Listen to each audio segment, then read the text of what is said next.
My name is Scott Donnett, and I'm the foot guy. I first heard of Kim Potter's Blueprints for Changes probably about 6 to 8 months ago. There was talk of emotions and frequency and stuff that, quite honestly, is a little over my head, but familiar enough for me to be drawn to it. One of the other endeavors in my life is the Way Through Workshop. It's an emotional breakthrough workshop. So when emotional release was discussed as an aspect of what this work was, I was intrigued. So I came and I sat in the circle and watched the process happen in a workshop setting. It immediately resonated with me. Everything that was going on felt very familiar, very important as far as moving through the emotional body and finding a place to get release.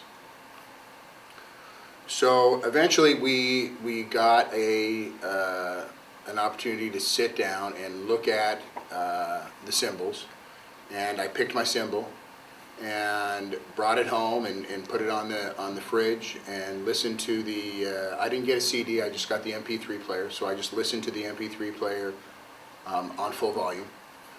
And I listened to it 4 or 5 times. I wanted to sit with it for a little bit.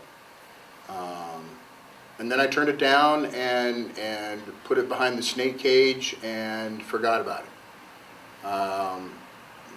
The things that occurred from there, I didn't connect initially to the product. All of a sudden I was moving in a different direction with my business. I was attending networking seminars and business acceleration summits and doing fairs and doing expos and creating new logos and just dramatically moving forward with not only my small reflexology business, but also 2 or 3 other enterprises at the same time.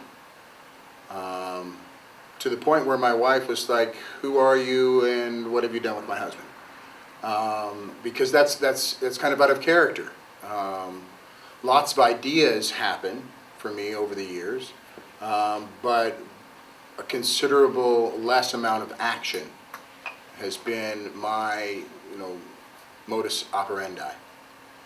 So as I began to implement all these different concepts and ideas, I had to come back to what was different. What just happened? What had I changed? I've done enough work. I've done enough therapy. I've spent enough time in sessions with therapists to figure out if something dramatically changed. Something must have occurred. Well, when I look back, the only thing that occurred was that silly little mp3 player that I put in the corner. So and then looking at that and integrating that into what had been going on, I also realized that, and I don't know what the connection this is to the device or not, but what I felt was this energy that would come in waves for me. So I would be very productive and very creative, and then it would slow down, and there would almost be like a resting moment. And then it would amp back up to where I couldn't sit still again, and boom, I would have to be back out, doing and saying and thinking and creating and putting together new concepts and new ideas. So I now have upwards of 4 or 5 different endeavors going on. I've got a wellness group that we're trying to create here locally to go into corporations and businesses and help them with their wellness programs, change their corporate culture, do some emotional education. The Foot Guy is growing. I've upped my prices. I'm busier than I ever have been. The Way Through is we're going to take national and see if we can't create an opportunity to make some dramatic changes. So, thank you.